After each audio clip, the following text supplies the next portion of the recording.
Hello. I'm so excited to be with you today because I want to talk about something that's not talked about much. We know so much about the physical part of dying. Medicine can describe it, all the functions that cease, and it's quite clear.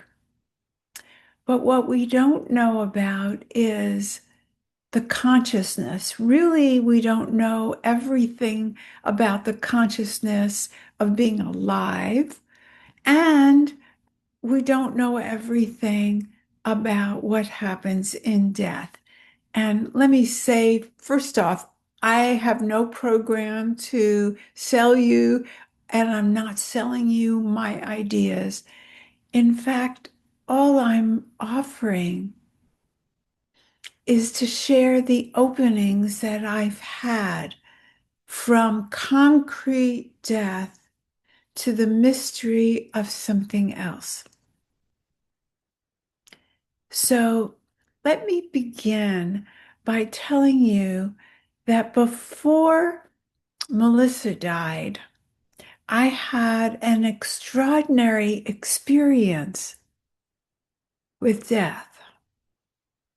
My mother came to live with us because they expected her to die, and she had something that they thought a person in her late 80s could not live with.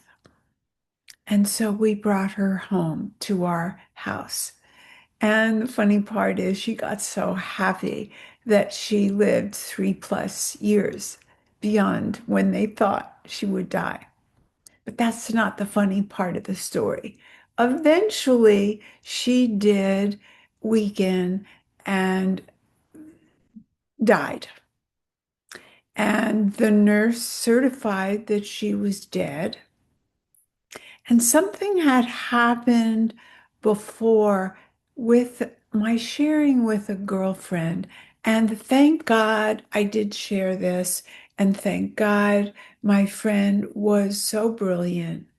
And so what I was sharing was that I said, I am feeling so controlling about and toward the caregivers that are helping me with my mom. She said, well, if you continue that way, you will miss the gifts. I'm like, gifts? Ooh, gifts? Oh, all right. So after my mom was pronounced dead, I got in bed with her. I don't know if I would have done that, but I was looking for gifts. And something amazing happened. My mom was always cold like me. I usually wear turtlenecks. Right now I'm in Florida, so you see my neck because the air conditioning is not on.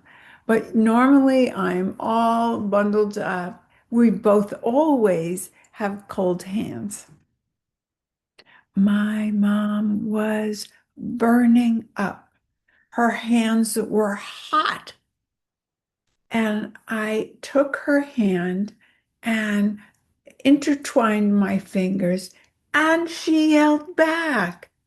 Like there was no time to spare. I knew her consciousness was still there.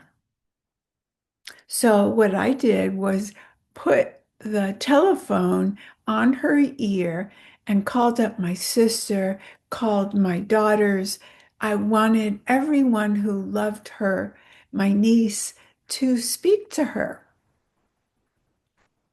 thank her for our lives, tell her we love her, all the things you'd like to say to someone when they're dying or at their grave, right? You tell them all these things. Well, she held back. She was hot as the blazes. I was caressing her head and it was all soft. I was in bed there with her for 2 hours. And then it occurred to me, oh my God, the mortuary might be coming to pick her up. And I didn't want her to be conscious. So I said, Mom, we're going to bury you with Dad just like you asked, and they'll be picking you up very soon. I want to tell you that instantaneously, her hands opened.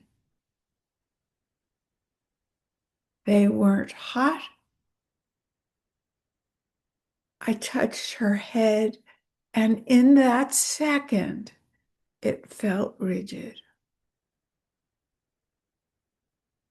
So I'm not going to make any conclusions right there. You're left with your own feelings about maybe consciousness and the body do not equate to life and death. Maybe there's some continuation or different way they relate than we understand. Fast forward to Melissa. When we got the news, and so many of you heard the story before, so I'm not going to repeat it, but when we got the news that she died, we were as far away in the United States as we could possibly be. We were in Key West, Florida, which is so far. It took us a day to get to an airport that would get to Melissa. And of course, I was overcome with shock and all the stages of grief. I don't think I was angry. I was mostly in shock and disbelief. It wasn't all the stages right then. The sadness hadn't settled in. The pain was there for sure. But the overwhelming feeling I had was that, oh my God, she died alone. That is what we're told, the thing you never want. You want to be there with your loved ones. We hear it makes a difference. And as the mother, I felt like, why didn't I know? I don't know. It was more than I could take, that thought that somehow I failed her. And she not only died, but she died alone. And I even know where I was when I heard right back from her, or from the essence of her, or you decide what it is I heard. I heard, no, Mom, I needed to be with the dogs. They needed to understand that I was gone, and you would have shooed them away. Of course I would have. She was exactly right. And then she said, they were my beloveds. Well, Melissa was 39 years old. She lived with these two dogs. Of course, they were her beloveds. They were her next of kin. And I was put in my place in the most glorious way. I was relieved of my pain in that moment. The neutrality and the truth of her statements began our continuous connection. I've gotten instructions from Melissa like this. And the reason I say like this is they were beyond what my mind could come up with. Of course, my higher self would like to believe that I can channel what would Melissa say, that kind of thing. But this was like, I was not capable at that point of knowing the next of kin were the dogs. So this brings up something for me that I was lucky enough to hear when it's so convenient and so delightful, and perhaps it's divinely orchestrated that I have been in contact with Melanie Ann Lair, who is talking now about something called atemporal coherence. Sounds really big and really hard, and it's not. So, everybody mostly has heard of Einstein's theory of relativity. And I'm not going to talk about that except to say that the way we think of death or the way we think of time as past, present, and future is not correct. And scientists agree with that. It is not Einstein's theory of relativity. And atemporal coherence just means that our minds think of time in a logical way because our minds are limited. But what if things happen and it looks like because of this, that happens, and because of that, that happens. But the thing that we're becoming, kind of like evolution, what we are to become is always in the seed. It's always going to happen, and it doesn't happen the way we experience it in past, present, and future. So what if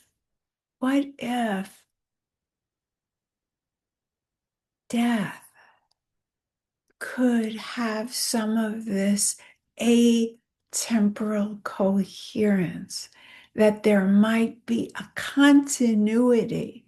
Coherence is that it all goes together and not necessarily the way our brains can think about it. Our brains are fantastic, but we're stuck with evidence. My mother was dead. She should not have been holding my hand back. She should not have had a warm scalp, and so on. We don't have to replace our beliefs in the concrete death and the finality with a whole new protocol like a religion or a life after death or reincarnation. We don't have to take on what I wanted to just say is baggage of belief systems. But if we could just make a little opening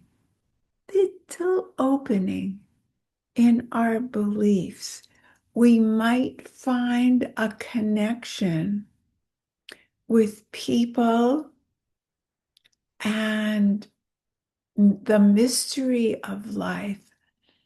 Most people feel they don't belong, they feel isolated, they're looking for a better love, even if they're not trying to replace their partners, their hearts are looking for more.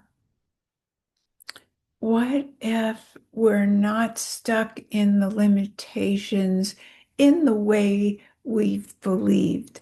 So if you're up for it, write me the word new, that you're up for new contemplations about death and connection, because I think that is the thing that's hardest about our beliefs of dying.